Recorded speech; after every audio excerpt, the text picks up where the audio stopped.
रूप पाहता लोचेनी रूप पाहता लोचेनी रूप पाहता लोचेनी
हरी हॅलो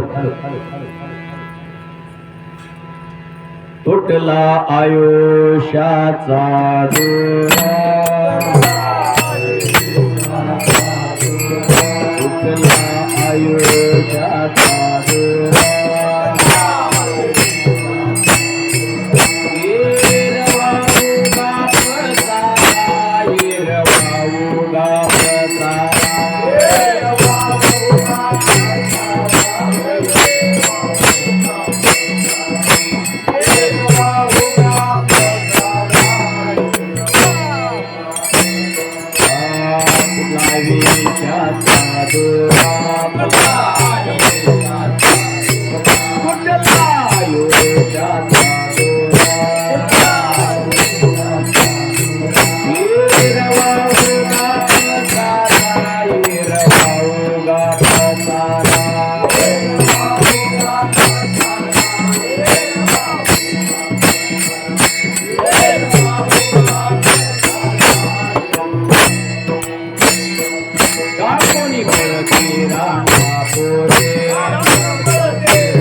तुटला विषाचा दोरा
तुटला आयुष्याचा दोरा,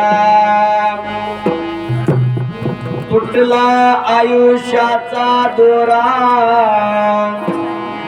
एरवाऊगा पसारा, टाकून पळती रांडापुरे, अंती होते पाठमोरे. अवघे सुखाचे संगाती, अवघे सुखाचे संगाती, कोणी नाही कामा अंती, टाकून पळते रांडापुरे, अंती होती पाठमोरे.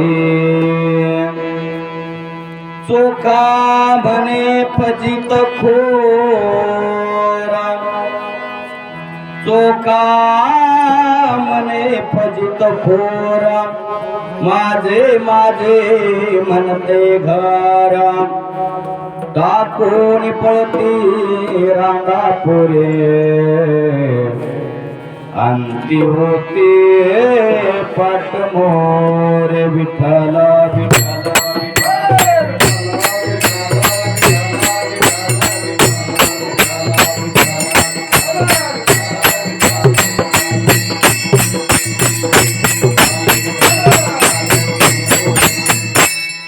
वक्रतुंड महाकाय, सूर्यकोटी समप्रभ, निर्विघ्नं कुरु मे देव, सर्वकार्योस्ते सर्वदा.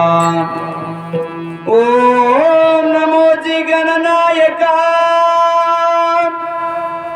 एकदंता वरदायका, स्वरूपा सुंदरा विनायका, करे कृपा मजवरी. आता नमो ब्रह्मकुमारी, हंसरुडे वागेश्वरी, विना शोभे दक्षिण करी, विजय मूर्ती सर्वदा. आता नमो श्री पांडुरंगा, या विद्वा कथेच्या प्रसंगा, निरसोनिया माझ्या भवसंगा, करी कृपा मजवरी. पांडुरंगा करू प्रथम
करू प्रथम नमन दुसरी चरण संतांच्या त्यांच्या कृपादाने एकतीचा विस्तारू बाबाजी सद्गुरु दास तुका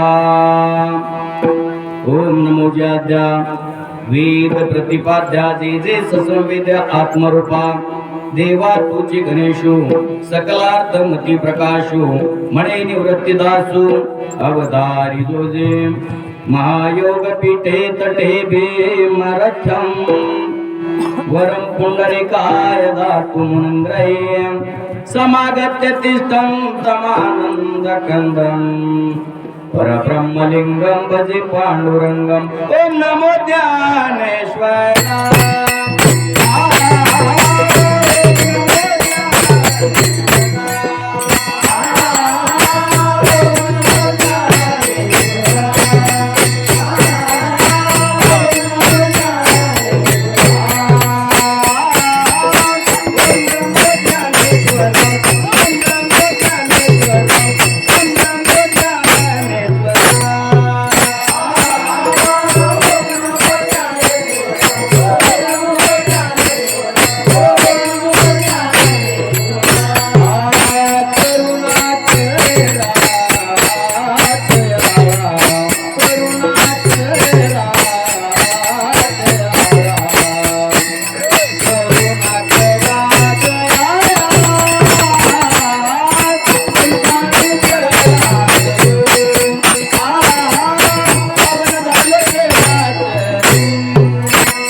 ज्ञानेश्वरा करुणा करा दयाळा तुमचा अनुग्रह लादलो पावन झालो चराचरी मी तव कळा कुसरी काहीच नेने बोलतो वचने अति भाविका एका जनार्दने तुमचा दास त्याच्या सुप्रभावे नमो सद्गुरु तुकया ज्ञान दीपा नमो सद्गुरु सच्चिदानंद रूपा नमो सद्गुरु भक्त कल्याण मूर्ती नमो सद्गुरु भास्करा पूर्ण कीर्ती सेवे लागी सेवक झालो तुमच्या लागलो निज चरणा अहो स्वामी तुकया देवा यावरी न करावा वीर जोडून या कर चरणी ठेवितो माता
चरणी ठेवितो माता परिसाग विनंती माझी पंढरीनाथा असो न स्वभाव आलो तुझ्या ठाया कृपा दृष्टी पाहे मजकड पंढरी राया जयांचे केले स्मरण होय सकळ विद्यांचे अधिकरण तेच वंदो श्रीचरण आदि गुरूंचे ते नमस्कारुनी आता माझी वाणी तुझे वर्णी गुणनाम ऐसी दे प्रेम काही कळा मस्तक हे पायावरी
संतांच्या तावंदो रंग भूमिका कीर्तने उभे होते लोका टाळ मृदंग सुते का त्या नमन माझे दंडवत ऐसे नमन करून सकाळ हरिकथा बोले बुबड्या बोला अज्ञानी म्हणून आपल्या बाळा चालवे सकळा नामा मने विठ्ठल विठ्ठल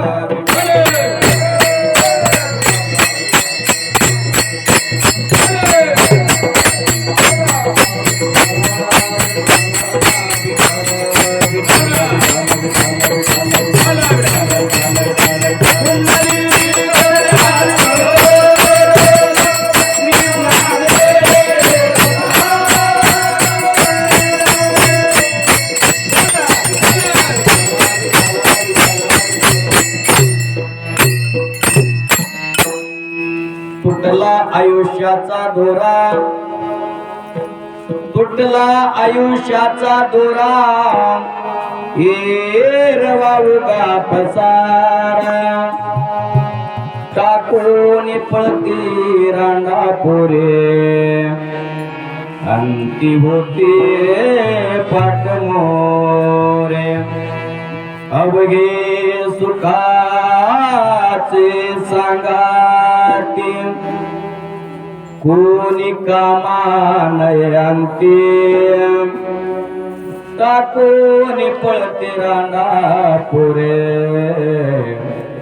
अंती होते पाटमोरे चोका मने फजित खोर चोका मने फजित खोर माझे माझे म्हणता घर टाकून पळते रांडा पुरे अंती होते पाटमोरे प्रस्तुत प्राप्त प्रसंगी विको कमी करायचा प्रयत्न कीर्तन सेवेसाठी घेतलेला निरूपणासाठी जो अभंग आहे जे शास्त्राने अष्टादश संत सांगितले त्यापैकी थोर महान भगवत भक्त ज्यांची टोकाची भक्ती असणारे असे माझे चोखोपराय यांचा आजच्या या प्रसंगानिमित्तानं निवडलेला 4 चरणाचा उत्कृष्ट अशा प्रकारचा अभंग चिंतन सेवेसाठी निवडलेला आहे. विठ्ठल विठ्ठल विठ्ठल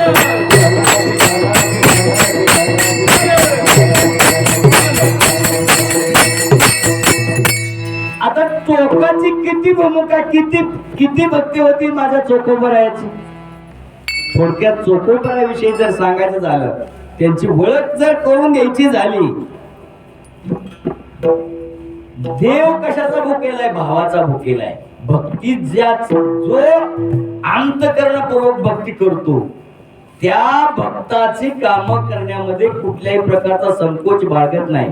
पण काम इतर करणं वेगळी पण जे निकृष्ट दर्जाचं काम आहे ती माता मावल्याला माहित आहे. ती कोणचं काम आहे बाळंतपणाचं जे काम आहे किती अवघडातलं अवघड आणि खालच्या दर्जाचं काम आहे, पण ते सुद्धा काम माझा भगवान परमात्मा आपल्या भक्ताला बोलून त्याच्या पत्नीचं ज्यांनी बाळंतपण केलं असे माझे चोखोबराय विठ्ठल विठ्ठल बहिणीचं रूप धारण केलं. चोखोबाची बहीण झाला चारंगधर, वहिनी उघडा दार हका मारी. चोखोबराया रात्रंदिवस चिंतनामध्ये मग्न असायचे माझे चोखोबराय. आणि पत्नीचे दिवस जवळ आलेले बाळंतपणाचे. आता घरामध्ये कोणी स्त्री असायला पाहिजे का नको, आणि म्हणून पत्नीनं सांगितलं जावा वंशला घेऊन या. आणि वंशला घेऊन या म्हणून सांगितल्यानंतर चोखोबराया आपल्या बहिणीला आणायला जे गेले, गावगाव कीर्तन करीत त्यांच्या ध्यानीमनी काहीच राहिलं नाही. आपली पत्नीचे दिवस भरत आलेत, आपण कोणत्या कामानिमित्त आपण इकडे आलो याचं भान या कुठल्याच गोष्टीचं राहिलं नाही. आणि मग मात्र माझ्या भगवंताला काळजी लागली. अरे अरे अरे, आपला भक्त आपल्या नामचिंतनामध्ये दंग आहे आणि घरामध्ये प्रसंग एकदम अतिशय टोकाचा आहे. दिवस पूर्ण चोखोबरायांच्या पत्नीचे भरत आलेत, दिवस संपत आलेत. आणि मग अशा वेळेला स्त्री कुणीतरी जवळ लागते.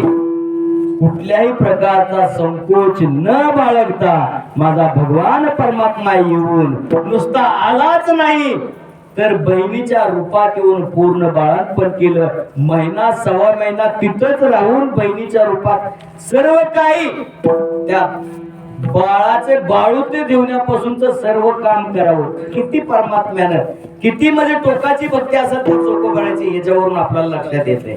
अशा या चोखोबरायांचा आजच्या चिंतन सेवेसाठी घेतलेला आपण आहे. नवे नवे किती भक्ती म्हणाल. अमरपुरी म्हणजे इंद्राचे असणारे स्वर्गामध्ये जे अमृत होतं, अमृत ते अमृत असणार तसं तर खराब होत नाही, परंतु काही काळांतराने ते खराब झालं, विटलं गेलं ते अमृत. आणि ते शुद्ध करण्यासाठी आता काय करावं, प्रत्येक ठिकाणी घेऊन गेले ते अमृत शुद्ध झालं नाही. मग मात्र इंद्रदेवाला सांगितलं तुम्ही एक काम करा. चोखोबराया त्या ठिकाणी लिंबाच्या झाडाखाली नाम चिंतन करत रात्रंदिवस बसलेले आहेत. त्या ठिकाणी नेऊन जर ते अमृत नेऊन ठेवलं तर खराब झालेलं अमृत सुद्धा पवित्र होईल. आणि म्हणून खरी परीक्षा बघण्यासाठी इंद्रदेवाने त्या ठिकाणी ते अमृत कलश असणारे आणून ठेवले. आणि अमृत कलश आणून ठेवून आपण इंद्रदेवानं त्या कावळ्याच्या रूपामध्ये लिंबावर बसून राहिले. काय त्या माझ्या चोखोबरायाचं भजन होतं. जय जय राम कृष्ण हरी, जय जय राम कृष्ण हरी,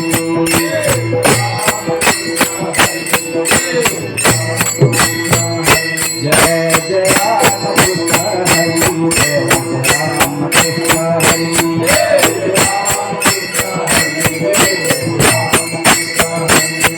जय राम कृष्ण हरी, जय राम कृष्ण हरी, जय राम कृष्ण हरी, जय जय राम कृष्ण हरी, जय राम कृष्ण हरी, जय राम कृष्ण हरी, जय राम कृष्ण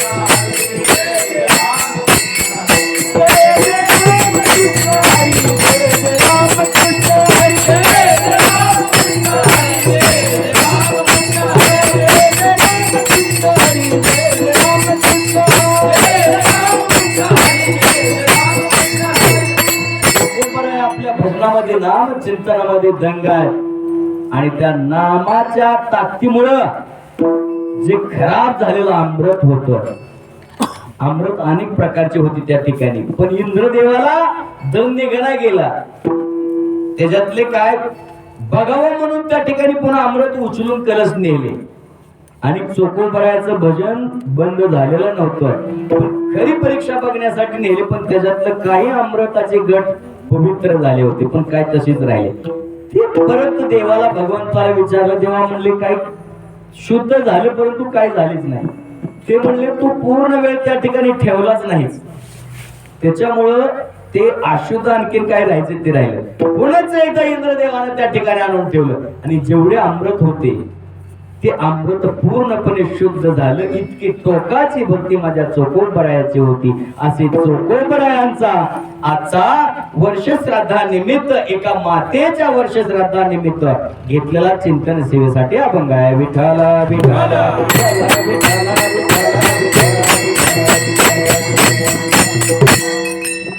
आता या अभंगाद्वारे चोकोबराय काय सांगतात?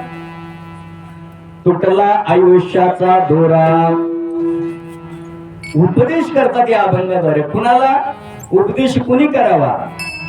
नाही संत चिन्हे उमटले अंगे, उपदेशाला घे पात्र झाला. तसं होतं का चोकोबरायचं? टोकाची भक्ती होती आणि म्हणूनच नवे नवे संत महात्मे त्याच्यासाठीच येतात. कशासाठी?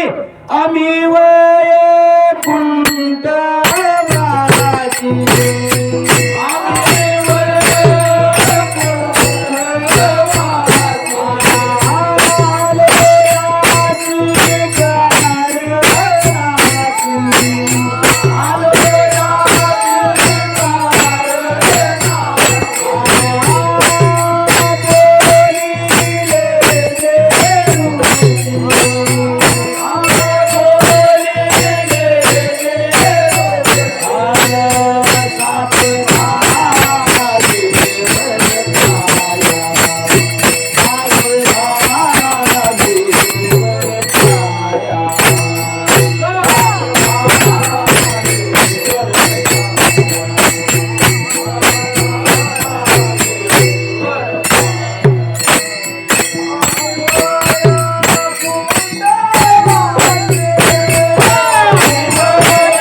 संत महात्मे येतातच कशाला?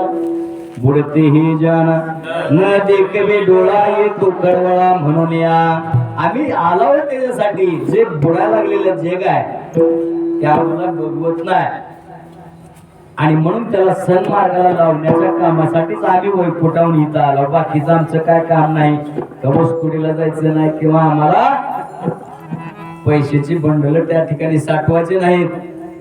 आम्ही आलो त्याच्यासाठी. आम्ही वैकुंठवासी आलो याचे कारणासी. जे ऋषीने सांगितलेलं आहे, बोलिले जे ऋषी, साच भावे वर्ताया. साच म्हणजे खरे. खरं त्या ठिकाणी जगाला मार्ग दाखवण्यासाठी आम्ही आलेलो आहोत. आणि म्हणून मला सांगा, भगवंतानं आपल्याला जो हा नरदेह दिलेला आहे, कशासाठी दिलाय?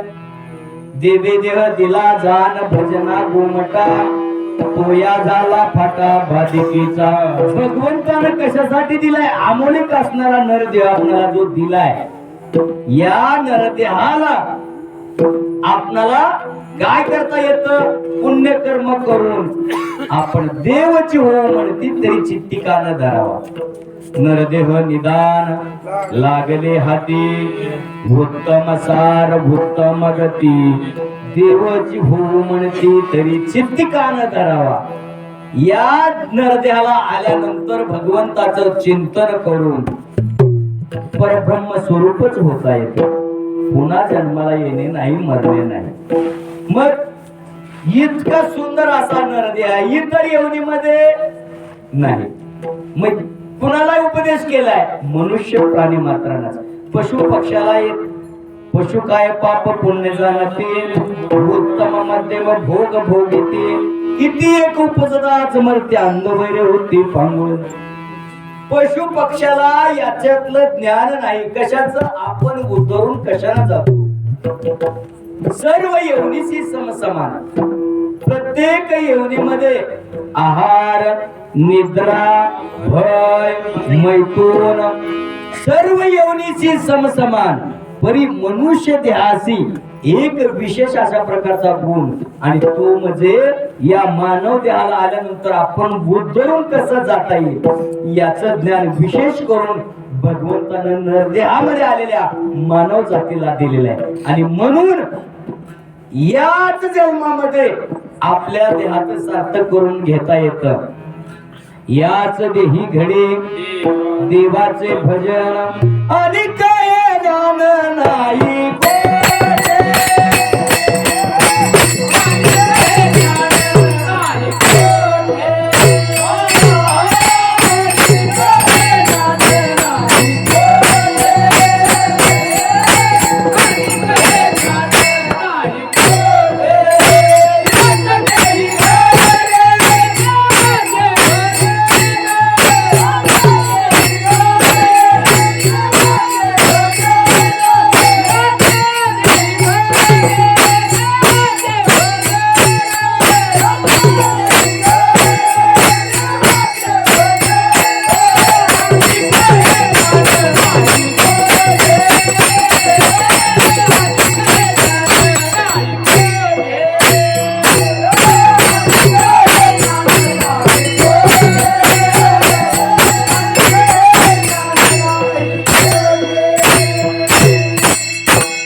याच देहामध्ये आल्यानंतर देवाचं भजन करता येतं भजन करून आपण जीवन मुक्त होता येतं ब्रह्मपदाला जाता येतं इतर योनीमध्ये त्या ठिकाणी जीवन मुक्त होताच येत नाही आणि म्हणून माझे चोखोपर आहेत नवे नवे पूर्ण संत महात्मे या ठिकाणी मनुष्य प्राणी मात्रांना अनेक ठिकाणी उपदेश करतात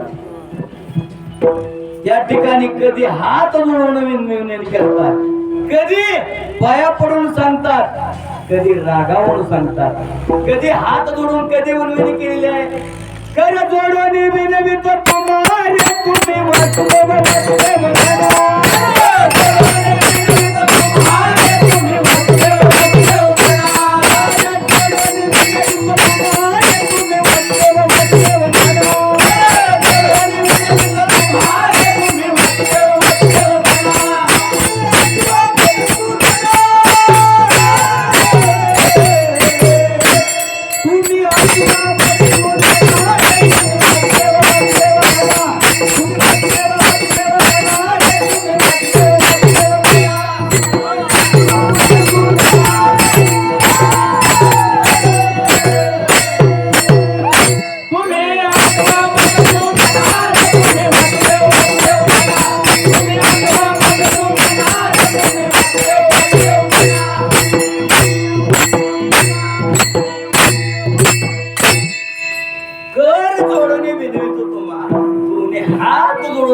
करून सांगतात माझे तो बाबानो ही नरदेव पुन्हा मिळणार नाही बरं का याच्यातून जर एकदा निष्ठलाच की मग मात्र पुन्हा 83,99,999 वेळा जन्माला यावं लागेल आणि मग मात्र ते बी या मनुष्य मात्राच्या जन्माला येण्यासाठी पाप पुण्य समी समान जर पाप आणि पुण्य दोन्ही समान झालं तरच कुठं नरदेहाची प्राप्ती आहे पाप अधिक आणि पुण्य कमी झालं तरीही नरदेहाची प्राप्ती नाही पुण्य अधिक आणि पाप कमी झालं तरी नरदेहाची प्राप्ती नाही दोन्ही समी समान जेव्हा व्हावं तेव्हा कुठं नरदेहाची प्राप्ती होते एवढ्या महत् भाग्यानं सायासानं तुला दिलेला हा जो जन्म आहे तू विनाकारण वाया घालवू नको म्हणून कधी विनवणे अनेक प्रकारे करतात बघा अनेक त्या ठिकाणी लागोनिया पाया विनवितो तुम्हा पायाला जीवन सांगतात बाबा वाया घालू नको याच्यातून जर निष्ठलाच तर पुन्हा तुझी काय बरी घेत नाही आणि मग मात्र म्हणून चोखो बरा या ठिकाणी म्हणतात ही किती महत्वाग्याने प्राप्त झालाय अनेक बहुत जन्मांते जन्मला से नरा देव तो स्वैरा करी आता बापा स्वहिताचा स्वार्थ विषयाचा अर्थ नको देवा किंवा अनेकाचा अर्थ नको देवा या ठिकाणी सांगतात या जन्माला आल्यानंतर तुला मुक्त होण्याचं ज्ञान याच योनीमध्ये इतर योनीमध्ये नाही म्हणून पण आपण काय करायला लागलो देवाने दिलाय ते भजनासाठी मुक्त होण्यासाठी पण आपण त्याचा वापर दुर्व्यापार करायला लागलो आपण कशासाठी काय करावं ल्यावे खावे बरे असावे सदैव हेच करी हवं संसारी आपण कशासाठी वापर करायला लागलो आपण चांगला दिसावा कपडे द्यायला चांगली कडक इस्त्रीची राहावी खायला गोडधड चांगला असावं नवे नवे मी बी आजारी पडू नये माझी बायका लेकर बी आजारी पडू नये याच्यासाठीच हाव हाव हाव हाव किती कमू की पण चौको बराया म्हणतात बाबा किती जरी हाव हाव केलाच तरी एकदा का आयुष्याचा दोर तुटला की मग मात्र कोणच पुन्हा ते या दोर जोडण्याचं काम कुठला डॉक्टर नव्हे कुठला परमेश्वर सुद्धा करू शकत नाही अभंगाचं प्रपंच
प्राणी मात्रांना सांगतात बाबा या संसारामध्ये गुरफुटून जाऊ नका.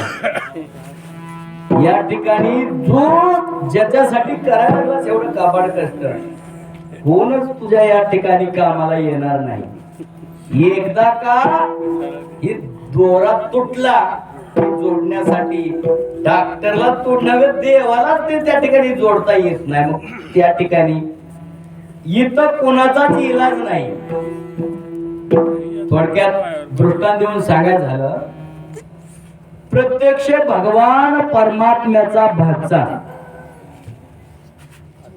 अभिमन्यू असणारा, विचार करा, अभिमन्यू असणारा धारा तीर्थ पडला या चक्रव्यूहामध्ये.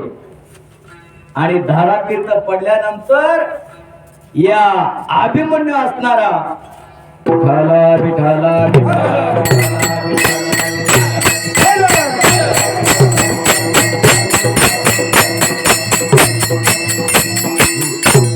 अभिमन्यू असणारा काय झाला, चक्रव्यूह भेदण्याचं ज्ञान त्या ठिकाणी फक्त अभिमन्यूलाच होतं बरं का. आणि अभिमन्यूनं त्या ठिकाणी ते चक्रव्यूह भेदण्याचं कार्य स्वीकारलं, भेदन करून आत गेला. परंतु धारातीर्थ पडण्याला मुख्य कारण त्याची मेन आईच होती. का? जोपर्यंत तिनं म्हणून ध्यान देऊन ऐकलं, डोळं कान उघडं ठेवून, तोपर्यंत त्या आपल्या आईच्या उदरामध्ये त्या बाळानं सगळं ऐकून घेतलं, त्या पद्धतीने भेदन करण्याचं ज्ञान प्राप्त झालं. पण आई झोपी गेली. भगवान परमात्मा सांगायला लागलाय ही माग नुसतं डोकल्या खायची, भेदन करून आत जाण्यापर्यंत ऐकलं, परंतु बाहेर येण्याचं ज्ञान मिळताना आई झोपी गेली. त्यामुळे बाळाचं ऐकण्याचं विसरून गेलं, राहिलं. आणि त्यामुळे मग असणारा तो जे बाळ असणारा अभिमन्यू धारात तीर्थ पडला. धारात तीर्थ पडला याचं दुःख नव्हतं, गळ गळ गळ अश्रू. मग अश्रू काय येत होते तर धारात तीर्थ पडल्यानंतर जयद्रथ असणारा जयद्रथाने काय केलं, लत्ताप्रवर विनाकारण त्याला लाथाने ठेचकाळा त्याचा मुख केला. आणि म्हणून त्याच्यासाठी त्या ठिकाणी घड घड घड डोळ्यात पाणी आलं. ही बातमी त्या ठिकाणी नमो नमो करता सगळीकडे पसरली. आणि मग मात्र बहीण असणारी, भगवंताची सुभेद्रा असणारी त्या ठिकाणी धाय मोकलून रडू लागली. अर्जुनाला ताड ताड ताड बोलू लागली, धिक्क पडता माझे बाळ, जयद्रथे दिदला लत्ता प्रहार, धिक्क गांडीव धिक्क तुनीर, धिक्क यदुवीर पार्थ. अर्जुनाला धिक्क तुमची विद्या म्हणली, धिक्क तुमचा धनुष्यबाण, काय करता तुमच्या या धनुष्यबाणाला, तुमच्या एवढ्या विद्वत्तेला. अरे झालं तरी काय सांग. म्हणले अभिमन्यू माझा असणार धारात तीर्थ पडला, धारात तीर्थ पडला म्हणून तुला रडाय काय झालं, वीर मरण आलं, अमर झाला तो. ती म्हणले वीर मरण आलं याचं दुःख नाही मला, धारात तीर्थ पडला याचंही दुःख नाही, मग दुःख करतेच का. त्यावेळेस अर्जुनानं सुभद्रेने अर्जुनाला सांगितलं की माझा बाळ असणारा त्या धारात तीर्थ रणांगणावर पडला असताना विनाकारण जयद्रथानं लाथानं मुंड केला, त्या ठिकाणी हाणून त्या ठिकाणी त्याचा द्वेष निर्माण केला. आणि म्हणून मला रडू यायला लागले. आवेशाच्या भरामध्ये अर्जुनानं पण केला. आणि मग मात्र त्या ठिकाणी मूळ सख्या बहिणीचा जरी मुलगा असला तरी त्या ठिकाणी एकदा आयुष्याचा दूर त्या ठिकाणी तुटल्यानंतर भगवंताला उठवता आलं का, उठवता आलं नाही बरं का. नवे नवे युद्ध त्या ठिकाणी चालू असताना द्रौपदीचे 5 पुत्र त्या ठिकाणी पर्णकुटीमध्ये सर्वजण झोपले होते. आणि आश्वस्थामा, बरोबर आहे का, आश्वस्थामा असणारा यानं दुर्योधनाला सांगितलं काय काळजी करता म्हणलं तुम्ही. ते म्हणले का, मी 5च्या 5 मूर्ख पांडवाची कापून तुमच्या पुढे हजर करतो, वा अर्ध राज्य तुला देतो. आणि मग मात्र अर्ध्या राज्यालाच पर्णकुटीमध्ये सगळे झोपलेले आहेत. पण देवाचं नवल कुणाला कळत नाही का, नवल केवडे केवडे नकळे कानोबाची कोडे, प्रत्येकीचे नेतृत्व केले ईश्वरात्याशी भोजन घाली. तो भगवान परमात्मा सगळी सूत्र त्याच्या हातात आहेत. त्याची कळसूत्र भावल्या ती आपण बघतो बघा, लहानपणी आम्ही बघायचं ती कुस्ती खेळायला बघा, कुस्ती पण त्याच चालन करणारा त्या बोटामध्ये बारीक म्हणजे सुई केसावणी त्या ठिकाणी त्याच्या हातात बांधलेलं असतं. त्यानं जसं नाचवील तसं ते पुढे पावलं नसतं. तसं आपल्याला चालन करणारा चालवणारा तो भगवान परमात्मा आहे. त्याच्या लक्षात आलं आज संध्याकाळी काहीतरी आघटित घडणार आहे. पर्णकुटीमध्ये झोपलेले पांडवाला जागृत केलं. ए म्हणले झोपू नका, काळ रात्राची काळ रात्र. मग काय करावं? चला गंगा स्नानाला, त्याचं पुण्य प्राप्त होईल. गंगा स्नानाचं सगळ्याला त्या ठिकाणी नेलं. पण पांडवाचे 5 ही पुत्र जी होती, ए म्हणले तुम्हाला जायचं त्याला जावा. म्हणले आम्ही काय येणार ना, दिवसभर जमला आम्ही काय येणार ना. अरे चला असं करू नका, विनवणी केली. परंतु ही काय आले नाहीत. 5च्या 5 मुलं त्या पर्णकुटीमध्ये पांघरून घेऊन झोपली. आणि बाकीचे सर्व असणारे भगवंताबरोबर त्या ठिकाणी कुठे गेलेले?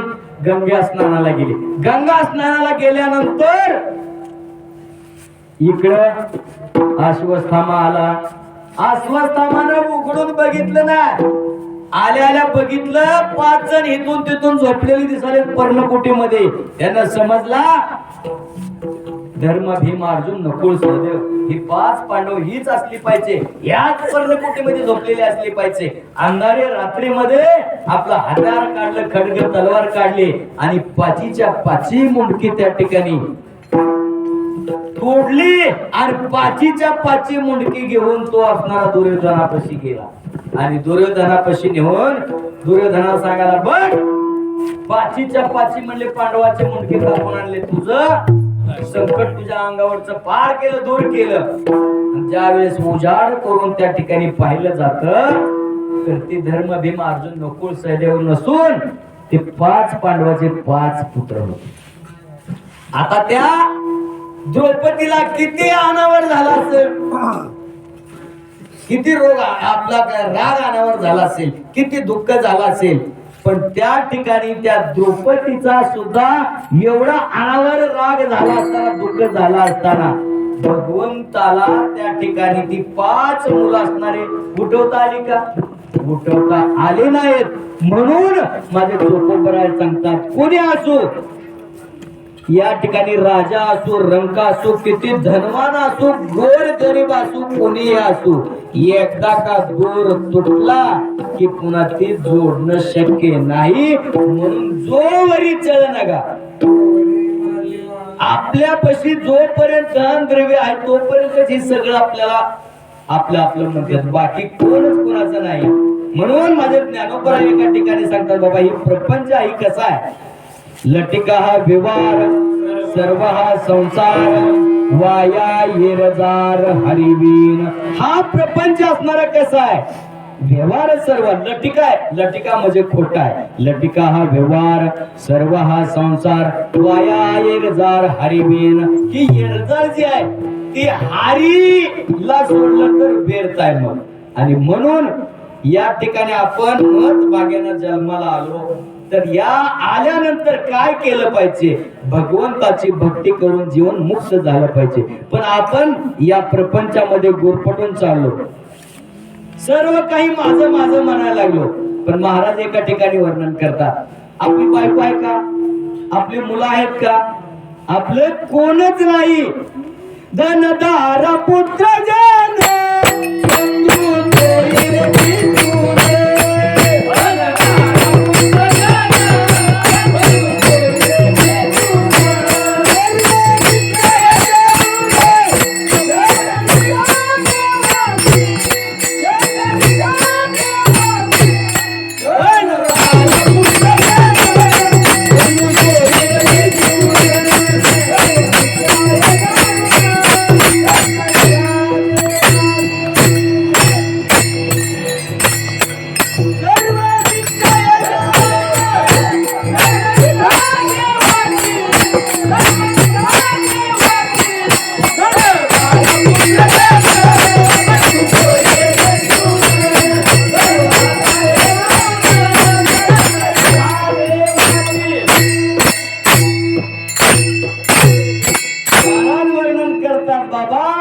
या ठिकाणी कोणच तुझं नाही रे. तू म्हणतोस ना माझा मुलगा, माझा सगळं भाऊ, माझी बहीण, कोणच कोणाचं नाही. जोपर्यंत आपल्याकडे पैसा अडका आहे, जोवरी चळनगा तोवरी म्हणे दादा. एकदा का आपल्या पसलं संपलं की कोणच पुन्हा आपल्या जवळ येत नाही. मग अंत काळाच्या टायमाला कोण सोडवेल? तुका म्हणे तुला सोडवेल सोडविना कोणी एक चक्र पाणी वाजोनी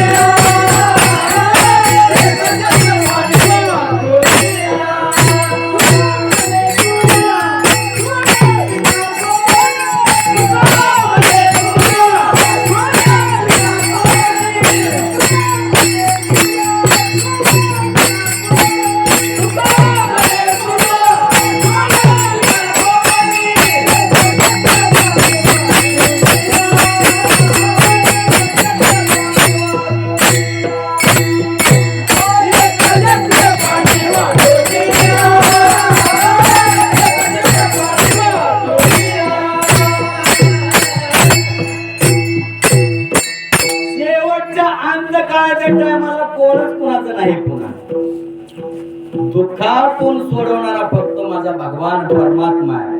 तुका म्हणे तुला सोडविना कोणी एका चक्र पाणी वाचून आपण तुम्ही आम्ही काय म्हणालो नाही नाही बायको माझ्या शिव कीर्तनावरून गेल्यानंतरच जेवण करते तोपर्यंत. अरे तू कीर्तनाला इकडे आला की 4 चपात्या रगडून भात खाते पण तू माझं माझं माझं माझंच बायको म्हणत बसला त्याच्यातच गुरफटा लागलाय. नवे नवे माझं पोरग काय तुझं पोरग काय करत नाही पोरग ही कधीपर्यंत आहे जोपर्यंत तुझ्या हातामध्ये ताकद आहे तू कष्ट करतोस त्याला आणून खाऊ घालतोस तोपर्यंत तुला बाबा म्हणणार आहे. पण पुन्हा म्हातारपणाला त्या ठिकाणी पुन्हा काय नाही. बाईल म्हणे घर मरता तरी भरे नाची येले घर तुम पुण्या. मग म्हातार झालं करा म्हातार त्या मंदिरात बी खेपणा ना सतीश महाराज बी घेऊन कीर्तनाला जाईना. आणि जोपर्यंत काम करीत होता तोपर्यंत बाबाला चांगला. म्हणून महाराज एका ठिकाणी वर्णन करतात नाही रे नाही कुणाचे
म्हणतात बाबा सर्व काही जोपर्यंत तुझ्याकडे पैसा अडका धन द्रव्य आहे तोपर्यंत सर्वजण माझं माझं म्हणते की पण कोणच कुणाचं नाही सगळं खबाळ नाही कुणाचे कुणी तुझे नव्हे रे कोणी अंती जाशील रे तू प्राण माझे माझे म्हणून नाही रे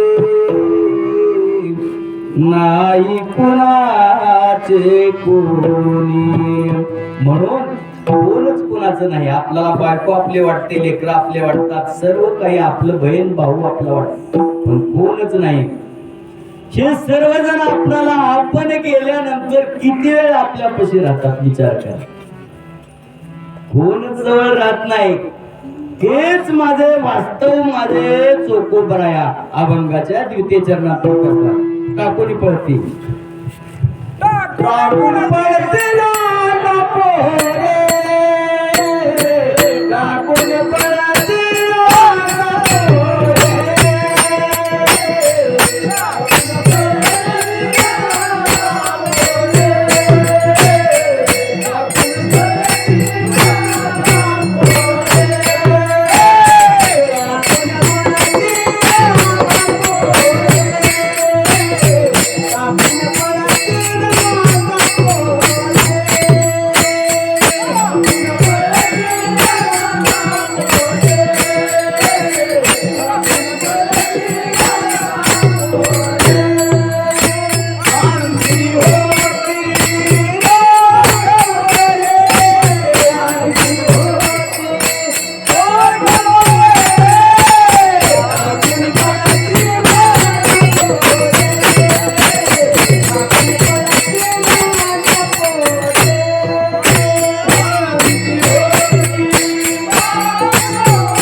सांगतात तुला वाटते ना सगळं कोणच नाही काय करते ते टाकून पळते दांडा पुरे अंती होती पाटमोरे कोणच कोणाचं नाही बाबा आणि म्हणून तू विचार कर थोडा म्हणून आपल्याला या मनुष्य देहाला उपदेश करतात हे सर्वजण असणारे जन हे सुखाचे दिल्या घेतल्याचे दिलं तर चांगलं म्हणते ते दिलं तर शिजी नाही तर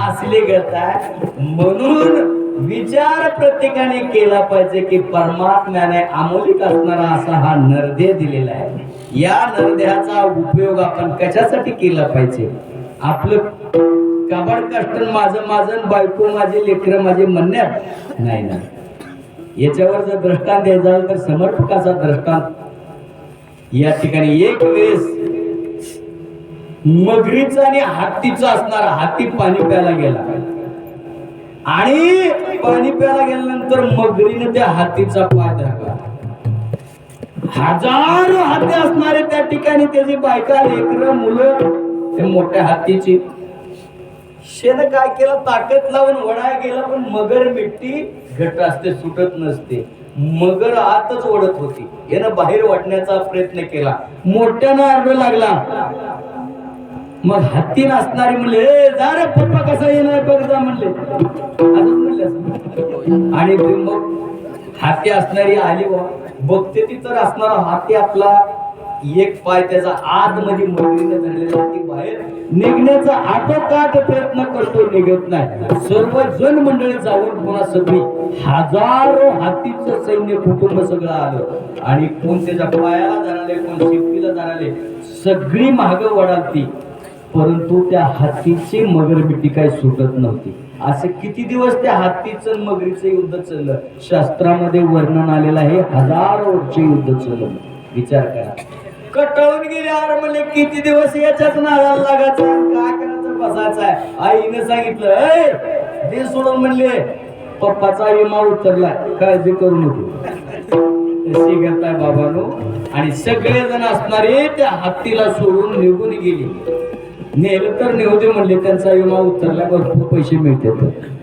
तसंच आजकाल सुद्धा गेला तर जाऊ दे, बिनकामाचा झालाय, आता काय गरज नाही त्याची, असं होतंय. आणि मग शेवटच्या टायमाला विठ्ठल म्हणा येत नाही, इथल इथल म्हणते. आणि मग म्हणते येऊ का महाराज कीर्तनाला, आता काय येऊन आमच्या संग काय करतो, तुला सांभाळणं आमचीच टाळकरी गुतायची.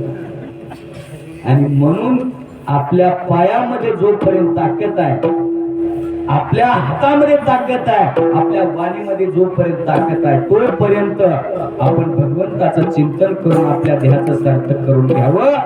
अन्यथा आमच्या काळाच्या टायमाला कोणच येत नाही. कुठला आयुष्याचा दोरा येर वाळुगा पसारा, टाकोनी पळते रांडा पोरे, आमची होती पाटमोरे. जसं हत्तीला सोडून सगळी पाटमोर झाली, चल म्हणजे आता काय उपयोग नाही, आणि निघून गेली. ज्या वेळेस निघून गेल्याबरोबर मग मात्र हत्तीला कळालं यांच्यासाठी मी जंगलात सगळ्या रानावनात भटकलो, यांच्यासाठी खायला प्याला आणलो, यांना आणून खाऊ घातलं, बनलंच्या बनलं उसाचं बिल आणून तसंच पेटीत ठेवलो, पण खर्च केला नाही जीवाला. यांच्यासाठी ठेवलो, पण शेवटला कोणच मला सोडवायला आलं नाही. आणि मग मात्र त्याला विचार केला, त्याला एक त्या पाण्यामध्ये कमळाचं फुल असणार होतं, आपल्या सोंडनं तोडलं. देवाचं नाव माहित नव्हतं. त्यानं म्हणला या ब्रह्मांडाचा कोण नायक असेल, कोण धन्य असेल, जो जगाला चालवित असेल, जो रक्षण करताय, त्याला माझी प्रार्थना आहे, या दुःखातून मला सोडव म्हणून वरी आकाश पण ते कमळाचं फुल फिरकावल्या बरोबर. पण केव्हा आर्त हाक द्यावी लागते बेंबी बसून आपल्या, त्यावेळेस मग भगवान परमात्मा धावत येतो. हत्ती म्हणून त्या ठिकाणी हत्तीनं नुसतं फुल भिरकावलं आणि विनंती केल्याबरोबर भगवान परमात्मा जेवत असताना ताट तसंच ढकलून दिलं. आणि आई साहेब विचारलं कुठं मालक, ताट ढकलल्याबरोबर हत्ती किती वेळामध्ये त्या ठिकाणी माझा भगवान परमात्मा त्या ठिकाणी आला असेल. इतकं हात इथं म्हणला आपल्या पत्नीपाशी असताना, आणि ती म्हणजे स्तोत्र इथं येऊन टेकला आणि त्या मगर मिठीतून त्याला सोडवलं आणि त्या हत्तीचा उद्धार करून घेऊन चालला.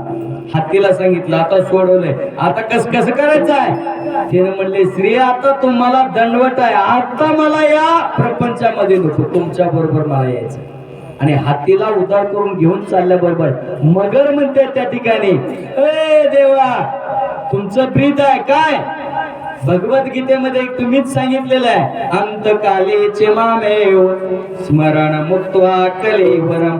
अंतकाळाच्या टायमाला जर भगवंताचं चिंतन घडलं, त्याच्या स्वरूपाचं जर दर्शन घेतलं तर त्याचाही उद्धार होतो. मग एकाचा उद्धार, मला दर्शन तुझंही झालंय, माझा मी उद्धार करावा लागतंय.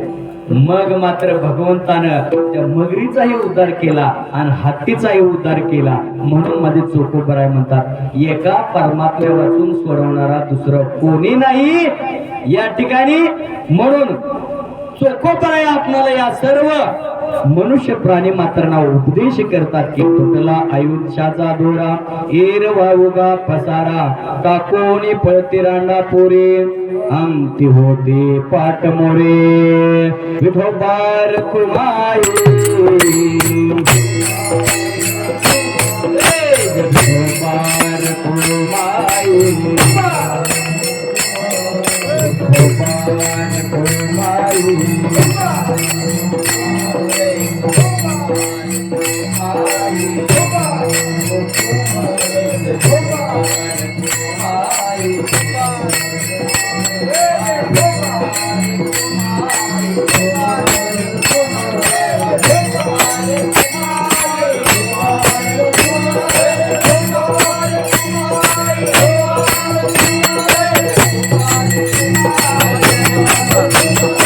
Bye.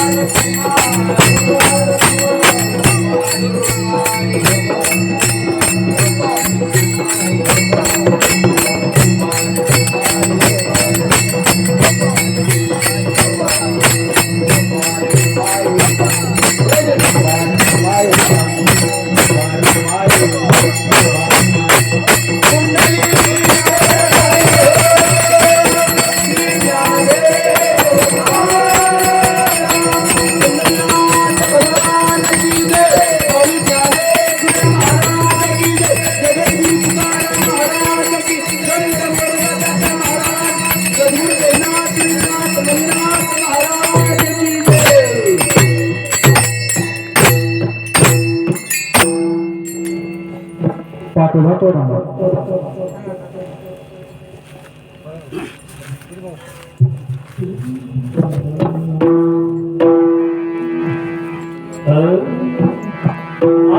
आवेशाचा कुठला तुटला आयुष्याचा दोरा.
तुटला आयुष्याचा दोरा गिर बाबूगा पसारा काकोळे पडते रांडा पुरे अंती होती पाठमोरे अवघे सुखाचे सांगाते कोणी कामानय अंती टाकोनी पडते रांडा पुरे अंती होती पाठ मोरे चोखा म्हणे फजित खोर चोखा म्हणे फजित खोर माझे माझे म्हणते घर टाकोनी पळते रांडा पुरे अंती होती पाठ मोरे विठाला विठाला विठाला विठाला विठाला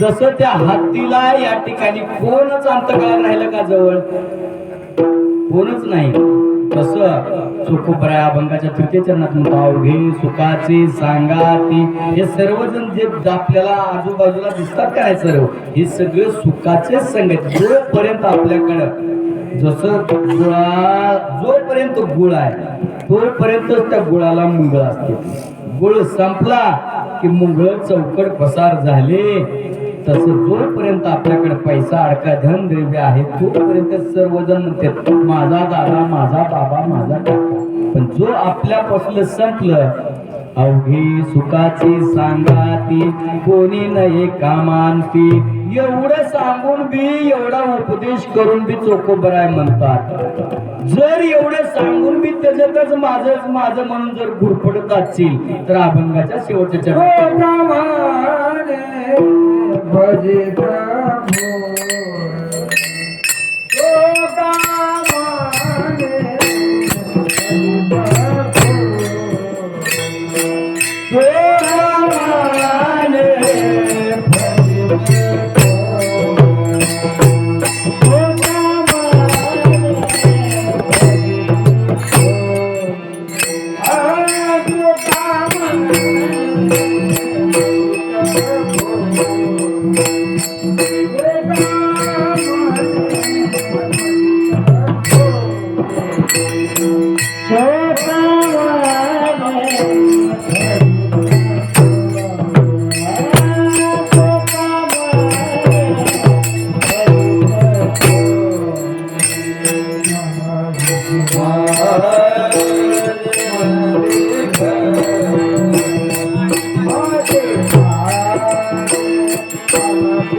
ठिकाणी सांगतात बाबा, एवढं सांगून जर ऐकत नसेल तर त्या जीवाला त्या ठिकाणी म्हणतात चोका म्हणे फजित खोर माझे माझे म्हणती घर काकोनी फळती रांगा पोरी आमची होती पाठ मोरी.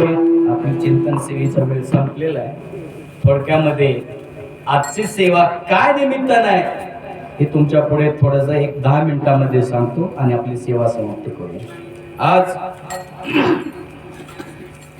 या ठिकाणी नित्य कर्म, नैमित्तिक कर्म, प्रायचित कर्म आणि काम्य कर्म, त्यापैकी ही 4 कर्म असणार आहेत. त्याच्यापैकी आजचं जे असणारं जे कार्य आहे नैमित्तिक कार्यामध्ये मोडते. नित्य कार्य म्हणजे आपण नित्यानं उठून आपण जे काय करतो त्याला नित्य कर्म म्हणायचं. आणि नैमित्तिक कर्म कशाला म्हणायचं? काही कारणास्तव या ठिकाणी आयोजन केलेलं असतं त्याला नैमित्तिक. आणि प्रायचित आपल्या हातून काहीतरी पातळ घडलं ते दोष निवारणार्थ जे केलेलं कार्य असतं, विधी असते, त्याला प्रायचित कर्म म्हणतात. उदाहरणार्थ एखाद्याच्या हातून सहज मांजर मारावं त्याला प्रायचित कर्म म्हणून त्याला काशीला जावं लागतं. काशीला गेलेलं सांगते पण मांजर मेलेलं सांगितलं. तसं हे आजचं नैमित्तिक कर्मामध्ये हे मोडतं. आपल्या या मार्डी गावामध्ये, आपल्या या गावामधील जानकाबाई किसन काळे यांचं ध्यावसान होऊन आपल्यातून या येवलुकीची यात्रा संपून आपल्यामधून जाऊन म्हणजे उद्या त्यांचं वर्षश्राद्ध आहे. आणि त्या निमित्तानं वर्षश्राद्धाच्या निमित्तानं हा भव्य दिव्य नाम यज्ञ या ठिकाणी 1 दिवसीय नैमित्तिक कार्यक्रम या ठिकाणी आयोजित केला. उद्या त्यांचं वर्षश्राद्ध आहे. त्यांच्या प्रित्यर्थ त्यांच्या मुली असणाऱ्या केशरबाई, शांताबाई, द्रौपदीबाई, वल्पाबाई, सुमनबाई आणि सुलनबाई आणि वनिताबाई अशा 7 मुले आणि नंतर एक असणारा मुलगा राजेंद्र किसन काळे. त्याच्यानंतर आणखी त्यांचे नातवंड जे असणारे आहेत कविता राजेंद्र काळे, सीता, गीता, चित्रकला, प्रसाद, प्रवीण या सर्व कुटुंबाने आपल्या गेलेल्या व्यक्तीच्या प्रित्यर्थ या ठिकाणी हा भव्य दिव्य अशा प्रकारचा एक दिवसीय नाम यज्ञ या ठिकाणी आयोजित केला. आजकाल मानायला तयार नाहीत. प्रशिश्रात कशाला म्हणायचं? आपल्या गेलेल्या व्यक्तीच्या प्रित्यर्थ त्यांच्या स्मरणार्थ काहीतर त्यांच्या पुण्यामध्ये संचय व्हावा या हेतून श्रद्धेनं जे काय दान धर्म केलेला आहे, यज्ञ केलेला आहे, नाम जप केलेला आहे. आता शास्त्रांना अनेक प्रकारचे कार्य सांगितलेले आहेत. मला ते जर सांगितलं तर आणखी बरंच टाइम होऊन जाईल, म्हणून मोजक्या शब्दामध्ये तुमच्या पुढे मांडण्याचा प्रयत्न करतो. गेलेल्या व्यक्तीच्या प्रित्यर्थ वस्त्रदान करावं, द्रव्यदान करावं, अन्नदान करावं, भूमिदान करावे, गोदान करावं, सुवर्णदान करावं. महाराज, सोनं 1.5 लाखाला तोळा झालं, तुम्हाला आता दान द्यायचं कुठून? सोनं दान शक्य नाही. गोदान करावं, गोदान देशी गायच राहिले नाही तर द्यायची कुठून?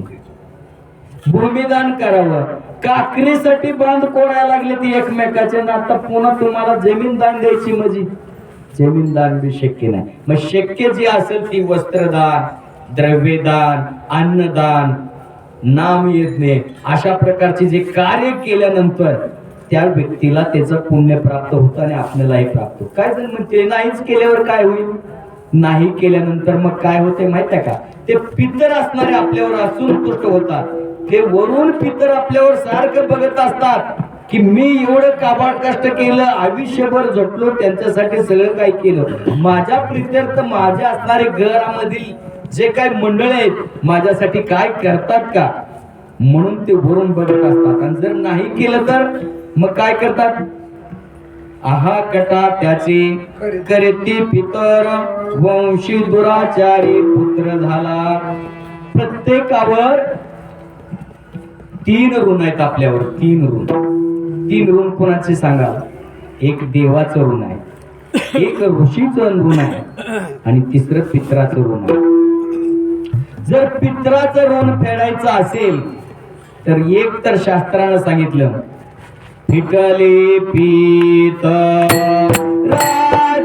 ऋण, फिटले पितराचे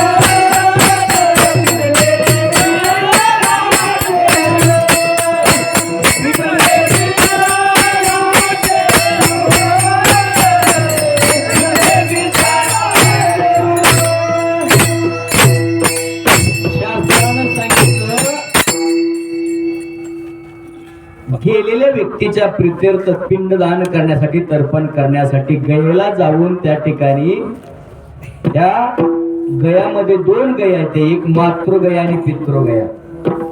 आईचं त्या ठिकाणी मातृगयामध्ये त्या ठिकाणी पिंडदान आदी क्रिया करायची असते आणि वडिलाचं पितृगयामध्ये करायचं असतं.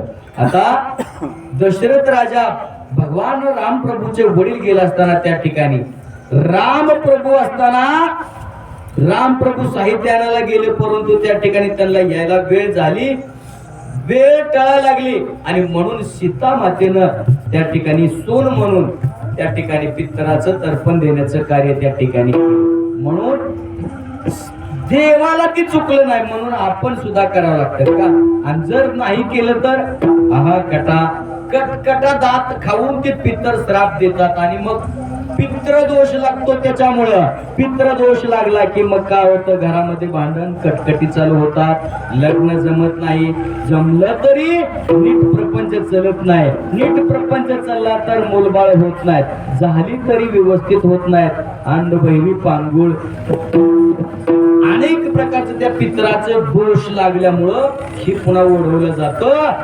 आणि मग हे जर टाळायचं असेल तर आपणाला त्या ठिकाणी वेळेला जाऊन जर श्राद्धादी कर्म करणं शक्य नसेल तर त्या व्यक्तीने आपल्या गेलेल्या व्यक्तीच्या प्रित्यर्थ अशा प्रकारचा नाम जप यज्ञ भजन कीर्तन पूजन करावं, वस्त्रदान करावं, द्रव्यदान करावं, गोदान करावं, शक्य असेल तितकं करावं. भले एवढंच करावं असं शास्त्रानं सांगितलं नाही, आपल्या ऐपतीप्रमाणे शक्य तेवढं होईल तेवढं या ठिकाणी करावं. आणि ते केल्यानंतर त्या व्यक्तीला मिळत असतं म्हणून करावंच लागतं. काय जर महाभाग म्हणतात नाही केल्यावर हे पुढचं वळवतंय तुम्हाला सांगितलं. म्हणून एका मातेच्या वर्ष श्राद्धाच्या प्रित्यर्थ या कुटुंबाने सुंदर अशा प्रकारचं आयोजन करून या ठिकाणी कीर्तन महोत्सव आयोजित केला. एक दिवसीय कीर्तन महोत्सव केलेला आहे आणि निश्चितच त्याचं पुण्य त्यांच्या या कुटुंबालाही मिळेल आणि त्यांच्याही पदरी पडेल. कारण पन्नू राजाला थोडस पुण्य कमी पडलं.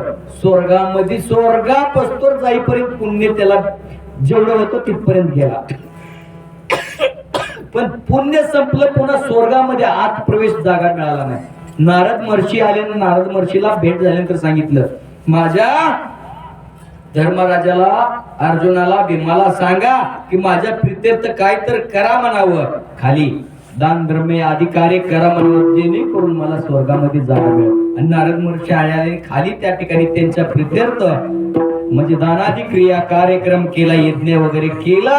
मग मात्र धर्मराजाला त्या ठिकाणी जागा मिळाली. म्हणून त्या देवादिकाला चुकले नाही. ईत गुरु नाही आले अवतार, इरते पामर जीव किती. मग तुमची आमची काय गत आहे त्या ठिकाणी. म्हणून आपण त्या ठिकाणी आपल्या यथाशक्तीप्रमाणे अन्नदान द्रव्यदान जसं काय घडलं तसं करावं आणि मग मात्र ती सेवा केलेली त्याला मिळत असते.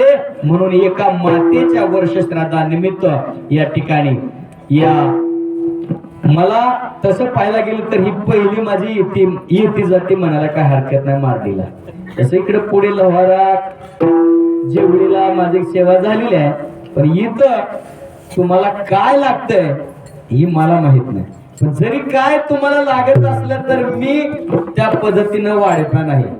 मला जे योग्य वाटते तेच वाढत असतो बरं का, एवढं लक्षात ठेवा.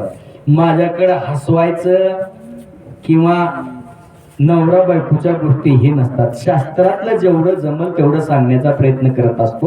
आणि म्हणून आजच्या या एका आईच्या वर्ष श्राद्धानिमित्त ही सेवा आयोजित केलेली आहे. सुंदर अशा प्रकारचं नियोजन केलं. सर्वांना धन्यवाद. आमचे ही सेवा जी असणार आहे ती आमचे माऊली पांचाळ. माऊली कुणाला म्हणायचं, एका शब्दात सांगतो, मानवता उदारता आणि लीनता ज्याच्या अंगी समाजाविषयी आहे त्याला माऊली म्हणावं. असे आमचे माऊली यांच्याकडून ही सेवा मला प्राप्त झाली. युट्यूब त्यांचं चॅनेल आहे.